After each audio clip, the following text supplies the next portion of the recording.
नमस्कार दोस्तों, आप सभी का स्वागत है आपके अपने यूट्यूब चैनल रेस टू परीक्षा में। आज हम लोग देखने वाले घटना चक्र में मॉडर्न हिस्ट्री की जो सीरीज चल रही है, जो बीपीएससी, यूपीएससी, यूपीपीसीएस, एसएससी हो गए, रेलवे और अन्य सभी प्रतियोगी परीक्षाओं के लिए अत्यंत उपयोगी है। उसमें हम आज घटना चक्र बुक से दूसरा लेक्चर ले रहे हैं। टॉपिक है इसका east India Company and nawab of Bengal's. ठीक है, तो आज के इस लेक्चर में हम उन सभी तथ्यों पर और प्रश्नों को क्रमबद्ध तरीके में देखेंगे, जो कि एग्ज़ाम पॉइंट ऑफ व्यू से काफ़ी इम्पोर्टेंट है। प्रीवियस ईयर क्वेश्चन पे भी हम लोग देखेंगे जो अलग अलग एग्ज़ाम में पूछे गए हैं। तो बिना समय गवाए आइए शुरू करते हैं। मॉडर्न हिस्ट्री का ये चैप्टर जो है घटना चक्र बुक से East India Company and nawab of Bengal. यदि आप बीपीएससी 72 बीपीएससी की या फिर स्टेट पीसीएस, एसएससी और किसी अन्य प्रतियोगी परीक्षाओं की तैयारी कर रहे हैं तो इस सीरीज को पूरी तरह से फॉलो कीजिए, क्योंकि यह जो है आपको मतलब सबसे ज़्यादा सेक्शन जो है, अगर इंडिया हिस्ट्री सब्जेक्ट की बात करें तो सबसे ज़्यादा जो क्वेश्चन आते हैं वो मॉडर्न हिस्ट्री से आती है। तो उसमें यह जो है आपको जो सेशन है, लेक्चर है, ये आपको काफ़ी हेल्प करेगा आपके आगामी एग्ज़ाम के लिए। चलिए शुरू करते हैं। East India Company and nawab of Bengal's. तो देखते हैं मुर्शिद कुली खां, ठीक है, ये जो है बंगाल के जो है लास्ट गवर्नर थे, जिनको कि मुग़ल किंग द्वारा जो है अपॉइंट किया गया था। कौन से मुग़ल किंग थे? तो इनका नाम था फारुख सियार।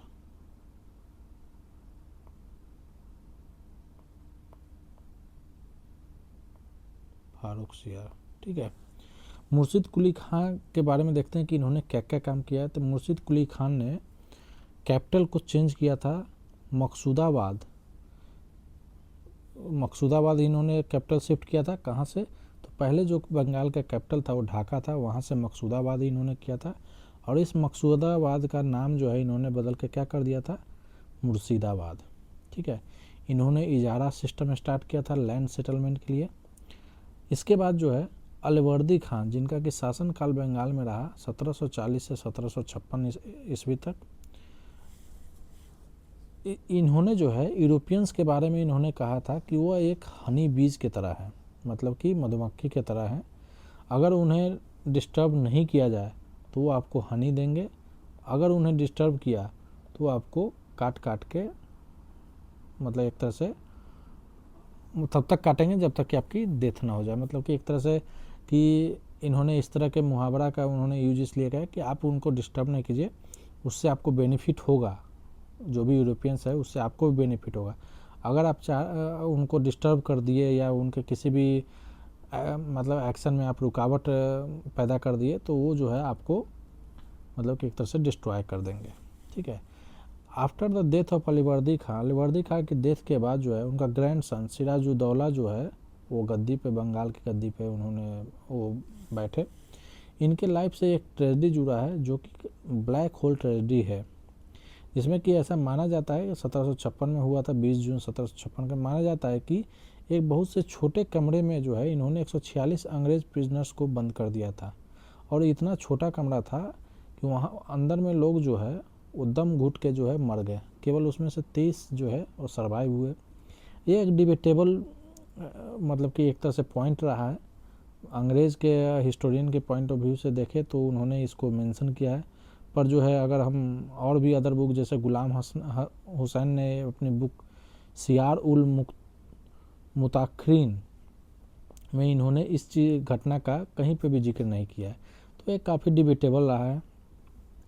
अब है कि इसके बाद देखते हैं कि एक रॉबर्ट क्लाइव है, जो कि इनको माना जाता है इंग्लिश एम्पायर का फाउंडर माना जाता है भारत में, क्योंकि इन्होंने जो है बंगाल के नवाब सिराजुद्दौला को इन्होंने हराया था बैटल ऑफ प्लासी में, जो कि कब हुआ था? तो 23 जून 1757 ईस्वी को हुआ था। ठीक है। इसमें जो है सिराजुद्दौला को जो है रॉबर्ट क्लाइव ने हराया था। और यहीं से जो है इंडिया में ब्रिटिश रूल का जो है बीज यहीं से जो है स्टार्ट हो गया। अब देखते हैं बैटल फील्ड के बारे में। कि क्या क्या हुआ था। तो ये जो बैटल हुआ था आपका बैटल ऑफ प्लासी, तो प्लासी जो जगह है ये किस रिवर गया, तो भागीरथी रिवर जो है वेस्ट बंगाल में नादिया डिस्ट्रिक्ट में उसके बैंक पे सिचुएटेड है। रॉबर्ट क्लाइव उसके बाद बंगाल जो गवर्नर बनते हैं 1758 से लेकर 1760 तक, ये फिर दोबारा भी गवर्नर बन के आते हैं 1765 से 1767 तक। अब ये जब प्लासी का युद्ध जब ये जीत जाते हैं तो उसके बाद ये जो है इलाहाबाद ट्रीटी करते हैं, जो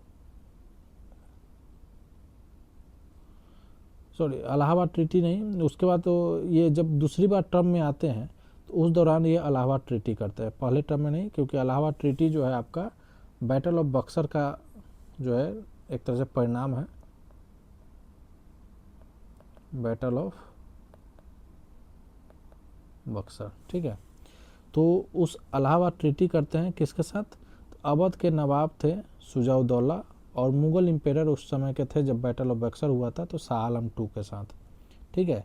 इनके टाइम में अंग्रेज सोल्जर के बीच में जो है वाइट म्यूटिनी हो गया था, तो ये भी ध्यान में रखिएगा कि एक तरह से विद्रोह करने लगे थे, ठीक है। वो किनके खिलाफ, तो वो थे रॉबर्ट क्लाइव के खिलाफ। अब जो है रॉबर्ट क्लाइव के टाइम में माना जाता है कि इस दौरान जो है बंगाल से बहुत सारे जो रिसोर्स हैं, पैसा हो गया या और भी चीज़ें हो गई, बहुत सारा लूटपाट किया गया जो कि रॉबर्ट क्लाइव के गवर्नरशिप में हुआ था। मीर कासिम जिनका टेन्योर रहा था 1760 से लेकर 1763 ईस्वी तक, यह जो है Alivardi Khan was the ablest among the successor, Alivardi Khan के सक्सेसर जो भी हुए थे उनमें सबसे जो मतलब कि एक तरह से एबल मतलब योग्य माना गया था, ठीक है। अब मीर कासिम क्या था, मीर कासिम के बारे में यह है कि मीर कासिम ने अपनी कैपिटल जो कि मुर्शिदाबाद जिन्होंने कहा किया था, ढाका से मुर्शिदाबाद की कौन किए थे, तो मुर्शिद कुली खां किए थे।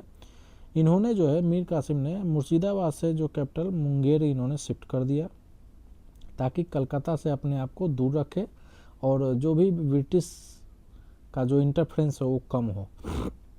यहाँ पे इन्होंने अपनी आर्मी को यूरोपियन मेथड से ट्रेनिंग देना स्टार्ट किया और मुंगेर में जो है मैचलॉक गन्स मतलब गन की एक तरह से फैक्ट्री इन्होंने मुंगेर में इस्टेब्लिश किया। Mir Qasim took brave steps so as to improve, इन्होंने कई सारे स्टेप लिए ताकि इकोनॉमिक कंडीशन जो बंगाल का वो इम्प्रूव हो सके। जैसे इन्होंने जो एक था ड्यूटी पास जो कि ब्रिटिश जो भी है ब्रिटिश ईस्ट इंडिया कंपनी को मिला हुआ था जो कि फ्री ट्रेड के लिए था, वो इन्होंने सबके लिए ओपन कर दिया, ठीक है। इससे जो है ब्रिटिश जो है नाराज़ भी हो गए थे इस वजह से, और उसके बाद उन्होंने जो है मीर कासिम को हटा के फिर से मीर जाफ़र को उन्होंने बंगाल का गवर्नर घोषित कर दिया था। फिर जब ऐसा हुआ तो जो मीर कासिम है ये अवध के नवाब शुजा-उद-दौला और मुग़ल एम्पायर उस समय के थे शाह आलम II, इन तीनों ने मिल के एक प्लान बनाया कि ब्रिटिश पे ये हमला करे, ब्रिटिश पे ये सामना करे, जो कि बैटल ऑफ बक्सर के नाम से जाना जाता है। तो मीर कासिम शुजा-उद-दौला जो कि नवाब ऑफ अवध है, मुग़ल एम्पायर शाह आलम II को ब्रिटिश द्वारा जो है डिफीट किया गया इन द बैटल ऑफ बक्सर, जो कब हुए थे 22 और 23 अक्टूबर 1764 को। अगर बात करें कि बैटल ऑफ प्लासी तो 23 जून, बैटल ऑफ प्लासी के बारे में याद रखिएगा 23 जून 1757, बैटल ऑफ बक्सर 22 से 23 अक्टूबर 1764। इसमें ब्रिटिश के आर्मी को जो लीड कर रहा था मतलब नेतृत्व जो कर रहे थे उनका नाम था हेक्टर मुनरो, और जब इस समय बंगाल के गवर्नर कौन थे, तो इस समय बंगाल के गवर्नर थे हेनरी बंसी टाट, ठीक है। तो ये याद रखिएगा जब बैटल ऑफ बक्सर हुआ था तो बंगाल के गवर्नर हेनरी बंसी टाट थे। लेकिन इसके बाद जो ट्रीटी हुआ इलाहाबाद की ट्रीटी वो कौन कर रहे थे, तो रॉबर्ट क्लाइव थे, ठीक है। इसमें मीर जाफ़र को फिर से बंगाल का नवाब बना दिया गया और दिल्ली जो है जो कि शाह आलम II द्वारा रूल किया जाता था, ठीक है, उनको जो है एज ए पेंशनर बना दिया गया। उसका जो ट्रीटी ऑफ इलाहाबाद हुआ जो कि अगस्त 1765 में हुआ, शाह आलम II के साथ एक ट्रीटी हुआ जिसमें कि ये इनके साथ एग्रीमेंट में हुआ कि ये जो है इलाहाबाद में रहेंगे कंपनी के प्रोटेक्शन में, मतलब ईस्ट इंडिया कंपनी के संरक्षण में। नवाब शुजा-उद-दौला ने अपने आप को सरेंडर कर दिया और वो इलाहाबाद और कोरा वो सरेंडर कर दिए किनको, शाह आलम टू को। शाह आलम टू ने जो है दीवानी राइट्स ग्रांट कर दिया ईस्ट इंडिया कंपनी को, जिसमें कि उन्होंने ये राइट दिया कि बंगाल, बिहार और उड़ीसा का जो भी टैक्स कलेक्टिंग पावर है वो उन्होंने ब्रिटिश को दे दिया। रॉबर्ट क्लाइव बंगाल के गवर्नर बने थे। उन्होंने जो डुअल गवर्नमेंट स्टार्ट किया था बंगाल में, ठीक है। डुअल गवर्नमेंट जैसे कि एक तो खुद चलाते थे और उसके अंदर जैसे दीवानी फंक्शन के लिए जो है 2 डिप्टी दीवान उन्होंने नियुक्त किए थे, मोहम्मद रजा खान बंगाल के लिए और बिहार के लिए राजा सिताब रॉय, ठीक है, दीवानी फंक्शन को एक्सरसाइज करने के लिए। रोहिल्ला सरदार थे गुलाम कादिर, जो कि दिल्ली को उन्होंने एनेक्स कर लिया था 1788 में, ठीक है। और वहाँ से जो है शाह आलम टू को जो है एक तरह से वो मतलब अंधा बना दिए थे। शाह आलम टू के टाइम में 1803 के टाइम में दिल्ली पूरी तरह से ईस्ट इंडिया कंपनी के हाथ में चला गया, मतलब दिल्ली पर जो पूरा कंट्रोल है वो ईस्ट इंडिया कंपनी का हो गया। उसके बाद शाह आलम टू के जो सक्सेसर थे अकबर टू और बहादुर शाह, वो बस एक पेंशनर के तरह पे कंपनी ईस्ट इंडिया कंपनी के पेंशनर बन के रहे थे। ये होने के बाद ब्रिटिश जो है वो सिलहट के तरफ जो है अपना ध्यान उन्होंने सिलहट की तरफ बढ़ाया 1765 AD में।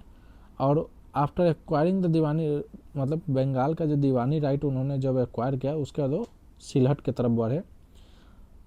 बर्मा के जो वार हुआ था, after the war of Burma, David Scott जो है ट्राई टू कनेक्ट असम।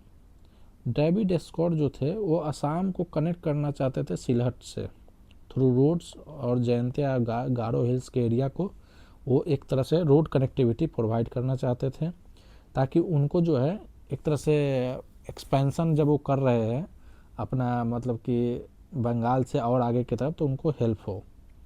लेकिन वहाँ के जब इस तरह की चीज़ें जब हुआ तो वहाँ जो है खासी ट्राइब द्वारा जो है काफ़ी विरोध किया गया इस चीज़ को, ठीक है।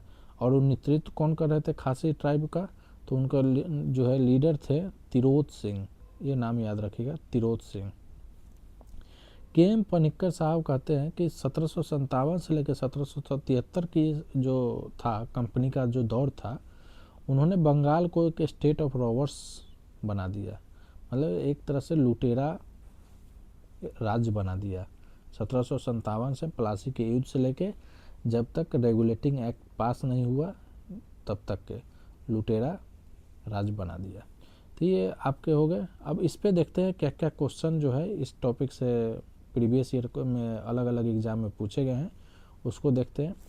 विच one of the following was the last governor of Bengal appointed by the Mughal emperor. Mughal emperor द्वारा जो सबसे लास्ट गवर्नर कौन नियुक्त किए गए थे, तो वो कौन थे, मुर्शिद कुली खां थे, जिनको कौन चुने थे, तो फारूक सियार द्वारा चुना गया था। कौन सा ईस्वी में, तो 1717 में। The last subedar of Bengal who was appointed by Mughal emperor, ये भी थे Murshid Quli Khan. Which of the following war began the consolidation of British supremacy over India. ऐसा कौन युद्ध हुआ था जिसके वजह से ब्रिटिश सुप्रीमेसी का कंसोलिडेशन स्टार्ट हो गया था इंडिया पे, the battle of Plassey. The first decisive military success, पहला जो military success English East India company का हुआ था वो किस युद्ध में हुआ था, तो बैटल ऑफ प्लासी में। बैटल ऑफ प्लासी किस साल हुआ था, तो 1757 23 जून। Sirajuddaulah was defeated by Robert Clive in the battle of Plassey. Who was the founder of British empire in India, तो रॉबर्ट क्लाइव को माना जाता है। Who among the following has been called the heaven born general, जो कि किनको जो है हेवन बोर्न जनरल कहा जाता है, तो ये रॉबर्ट क्लाइव को कहा जाता है। बैटल फील्ड ऑफ प्लासी जो सिचुएटेड इन, ये वेस्ट बंगाल में है, ठीक है, भागीरथी रिवर के बैंक पे, नादिया डिस्ट्रिक्ट में। Which of the following shifted his capital from Murshidabad to Munger, Murshidabad से मुंगेर कौन किए थे, तब मीर कासिम हो गए। अगर बात किया जाए कि ढाका से मुर्शिदाबाद कौन किए थे, ढाका टू, तो इनका नाम क्या है, मुर्शिद कुली खां। ठीक है, अब है the most decisive battle that led the establishment of supremacy of British. देखिए, एक होता है कि पहला जो डिसिसिव, पहला सक्सेसफुल जो मिलिट्री कॉन्क्वेस्ट था, बैटल था जो ब्रिटिश ने जीता था, तो बैटल ऑफ प्लासी। लेकिन जिसके वजह से ब्रिटिश के सुप्रीमेसी जो इस्टेब्लिश हो गई थी वो था बैटल ऑफ बक्सर। 22 अक्टूबर 23 अक्टूबर 1764 में किसके किसके बीच में हुआ था? तो एक तरफ जो कंबाइंड आर्मी थी, अवध के नवाब शुजाउद्दौला, मीर कासिम और आपके मुग़ल एम्पेरर शाह आलम II, और दूसरे तरफ थे आपके ब्रिटिश आर्मी जिनको लीड कर रहे थे हेक्टर मुनरो। उस दौरान जो है अगर बात करें तो गवर्नर कौन थे? तो बंसी टाट। ठीक है, इसके बाद जो है एक ट्रीटी हुआ था। ट्रीटी में एक तरह से आपको इलाहाबाद ट्रीटी हुआ था 1765 में, अगस्त 1765 में, जिसमें कि शाह आलम II को जो है वो एज ए पेंशनर बना दिया गया था। इनसे वार डेमनिटी भी लिया गया था, मतलब वार के क्षतिपूर्ति के लिए, और इनको ईयरली दिया गया था, मतलब कि ईयरली इनका दिया गया था, एक तरह से क्या कहते हैं उसको, लमसम अमाउंट ईयरली इनको दिया जाता था। उसके बाद अवध के नवाब से हुआ ट्रीटी, जिसमें कि जो है अवध और कारा जो है वो किनको दे दिया गया? वो शाह आलम II को दे दिया गया। ठीक है, तो ये हो गया आपका बैटल ऑफ बक्सर के बारे में। Out of the flowing the most decisive battle fought by the British east India company, वो था battle of Buxar. Which one of the following is considered to be the most significant battle in the establishment of British supremacy? वो है बक्सर का युद्ध। Who are the ruler of Delhi at the time of battle of Buxar? Delhi का ruler कौन था? तो Shah Alam II थे। Who are the nawab के Bengal of nawab of Bengal when the battle of Buxar fought? तो बैटल ऑफ बक्सर जब हुआ था तो उसमें नवाब बंगाल के जो नवाब थे वो दोबारा बना दिए गए थे, मीर जाफर। बैटल ऑफ बक्सर से कौन ट्रीटी साइन हुआ था? तो ट्रीटी ऑफ इलाहाबाद 1765 में। Which one of the following ruler had granted diwani to the East India Company? East India Company को दीवानी राइट्स कौन दिया था, टैक्स कलेक्टिंग का राइट? तो शाह आलम II ने दिया था, बिहार, बंगाल और उड़ीसा में। ठीक है, Who granted the diwani of Bengal to the East India Company? Mughal emperor थे Shah Alam II। In which governor's tenure diwani rights of Bengal, Bihar and Orissa was granted to East India Company by Emperor Shah Alam II? Shah Alam II emperor द्वारा जो है दीवानी राइट्स बंगाल, बिहार और उड़ीसा को दे दिया गया। उस समय के गवर्नर कौन थे? तो गवर्नर थे लॉर्ड क्लाइव। लेकिन अगर बात करें कि बैटल ऑफ बक्सर के टाइम में गवर्नर, तो हेनरी बंसी टाट। Emperor Shah Alam II gave diwani of Bengal, Bihar, Orissa to East India Company on, ये डेट पे है आपको 12 अगस्त 1765। ऐसे याद रखिएगा कि अगस्त 1765, लेकिन ये काफ़ी सारे जो है अगस्त का ही ऑप्शन है, तो याद रखिएगा 12 अगस्त 1765। Who was appointed deputy Diwan of Murshidabad? Robert Clive ji ने जब डुअल गवर्नमेंट स्टार्ट किया था 1765 में, तो उन्होंने मुर्शिदाबाद जो कि बंगाल में है, तो एक तरह से बंगाल के डिप्टी दीवान किनको नियुक्त किए थे? तो वो थे मोहम्मद रेजा खान को। यही अगर पूछा जाए कि बिहार का डिप्टी दीवान किनको नियुक्त किया गया था, तो वो है राजा सिताब राय। With which one of the following mountain tribes did the British first come into contact with after grant of Deewani rights in year 1765? मतलब 1765 में जब दीवानी राइट्स उनको मिल गया, तो ब्रिटिश जो है कौन से माउंटेन ट्राइब के साथ उनका जो है सामना हुआ? तो थे खासी ट्राइब, जिनको लीड कौन कर रहे थे? Tirot Singh. With reference to the Hindu Nayab wazir of Awadh sultanate, which of the following statement is are correct? ये जो है यूपी से जो है रिलेटेड है। ठीक है, राजा टिकैत राय वाज अर्थ मंत्री ऑफ नवाब असफउद्दौला। असफउद्दौला का जो है राजा टिकैत राय अर्थ मंत्री था। इसमें बताया गया कि there were certain Hindu caste who were placed at the high position in the states of nawab of Awadh. Awadh के नवाब के जो शासन था उसमें जो है कई हिंदू कास्ट के लोग जो थे वो हायर पोजीशन पे थे। तो ये दोनों स्टेटमेंट जो है आपका सही है। अब है इसमें पूछा गया है कि बैटल का क्रोनोलॉजी क्या है। तो बैटल ऑफ अंबर ये second war of Carnatic war हो गया 1749, battle of Plassey 1757, battle of Wandiwash 1760 British और फ्रांस के बीच में, बैटल ऑफ बक्सर 1764। तो ये आपका बी ऑप्शन हो जाएगा। अब इसमें थोड़ा देख लेते हैं बैटल ऑफ अंबर के बारे में। इसमें जो है मुजफ्फर जंग, चंदा साहिब और फ्रेंच के कंबाइंड आर्मी जो है डिफीटेड अनवर उद्दीन को हरा दिया था, उनको मार दिया था बैटल ऑफ अंबर में 1749 में हुआ था। इसके बाद मुजफ्फर जंग जो है वो दक्कन का सूबेदार बन गए। इसमें जो है डुप्ले का जो रोल था वो काफ़ी इम्पोर्टेंट था, जो फ्रेंच के गवर्नर थे डुप्ले, उनका रोल। दूसरा बैटल ऑफ प्लासी ऑलरेडी हमने देखा, 23 जून 1757 को हुआ था, नवाब सिराजुद्दौला और ब्रिटिश के आर्मी के बीच में, जिनको लीड कौन कर रहे थे, तो रॉबर्ट क्लाइव। उसके बाद बैटल ऑफ बांडीवास ये 1760 में हुआ था, फ्रेंच और ब्रिटिश के बीच में, ठीक है, जिसमें कि फ्रेंच की हार हुई थी। सर आयरकुट जो है वो फ्रेंच ब्रिटिश आर्मी को लीड कर रहे थे, जबकि अगर फ्रेंच आर्मी की बात करें तो काउंट डी लैली ये जो है फ्रेंच आर्मी को लीड कर रहे थे। बैटल ऑफ बक्सर अक्टूबर 23 अक्टूबर 1764, एक तरफ थे मीर कासिम शुजाउद्दौला अवध के नवाब, और एक थे शाह आलम II जो कि मुगल एम्पायर थे। इन तीनों कंबाइंड आर्मी को जो है ब्रिटिश आर्मी ने हरा दिया था, और उन आर्मी को लीड कौन कर रहा था, तो हेक्टर मुनरो। इस दौरान जो है गवर्नर कौन थे, तो हेनरी बंसीटाट गवर्नर थे, ठीक है। इस युद्ध का नतीजा क्या हो, तो इसके बाद जो है ट्रीटी ऑफ इलाहाबाद हुआ था, किसके बीच में, तो रॉबर्ट क्लाइव गवर्नर थे, और एक ट्रीटी हुआ था इलाहाबाद शाह आलम II के साथ, और दूसरा जो हुआ था वो अवध के नवाब शुजाउद्दौला के साथ हुआ था। इसके बाद जो है डबल गवर्नमेंट का इस्टेब्लिशमेंट हो गया था, जो डुअल गवर्नमेंट, जिसमें कि स्टार्ट कौन किए थे, तो रॉबर्ट क्लाइव। उन्होंने जो है दीवानी राइट्स के लिए, दीवानी कलेक्शन के लिए एक डिप्टी दीवान उन्होंने नियुक्त किया था बंगाल के लिए जो है, और बिहार के लिए अलग किया था। एक थे राजा सीताब राय, और एक थे आपके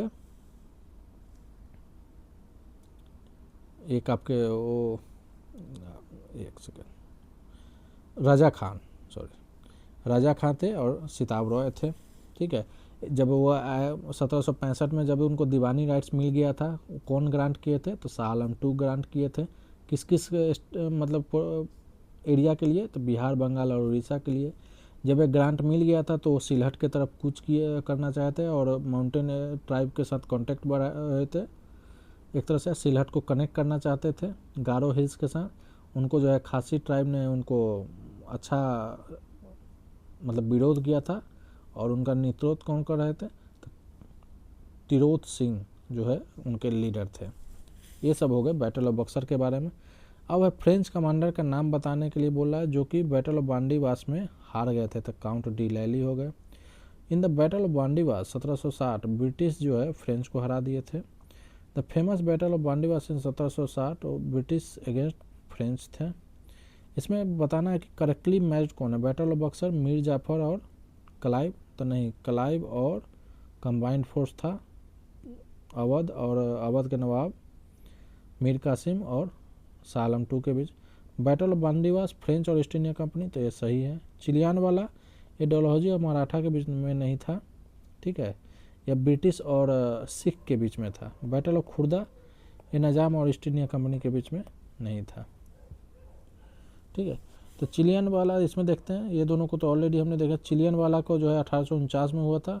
लॉर्ड गॉफ जो है ब्रिटिश आर्मी को लीड कर रहे थे, और सिख आर्मी को शेर सिंह लीड कर रहे थे। गवर्नर जनरल उस समय कौन थे, तो लॉर्ड डलहौजी थे। बैटल ऑफ खुर्दा या खरदा यह हुआ था मराठा और निज़ाम के बीच में, जिस समय निज़ाम की हार हुई थी 1795 ईस्वी में। तो ये याद रखिएगा, बैटल ऑफ खरदा 1795 में मराठा और निज़ाम के बीच में निज़ाम की पराजय हुई थी। Which of the following oppose British in India vigorously, India का जो है, इंडिया में जो ब्रिटिश का सबसे ज़्यादा विरोध पूरे जोर शोर से कौन किए थे, तो वो थे मराठा। तो मराठा जो है ब्रिटिश ब्रिटिश को इंडिया में अच्छा खासा विरोध उन्होंने किया था। और कई सारे जो है युद्ध ऐसे हुए थे जो कि मराठा और अंग्रेज़ के बीच में हुए थे। 3 युद्ध हुए थे, एंग्लो मराठा वार, एक 1775 में, 1803 में, एक 1815-17 के 17-18 कड़ी में हुए थे। ठीक है, तो ये हो गया आपका, इस टॉपिक में इतना ही है। ठीक है, आगे का है रीजनल स्टेट पंजाब और मैसूर से रिलेटेड है। इसमें जो है कैसे बताया गया है कि कैसे जो है पंजाब को जो है एनेक्स किया गया ब्रिटिश द्वारा, फिर जो है मैसूर को जो है एनेक्स किया। तो इसको जो है नेक्स्ट लेक्चर में रखते हैं। ठीक है, इस लेक्चर में इतना ही रखते हैं। आप अपने इसको पूरा देखिए और आपको ये पसंद आया तो इस सेशन को लाइक कीजिए, दोस्तों में शेयर कीजिए। और ये चैनल है यूट्यूब चैनल रेस टू परीक्षा। ठीक है, इसको ज़रूर सब्सक्राइब करिए। ठीक है, और ज़रूर बताइएगा कि आपको ये सेशन कैसा लगा। ठीक है, चलिए, थैंक यू, जय हिंद।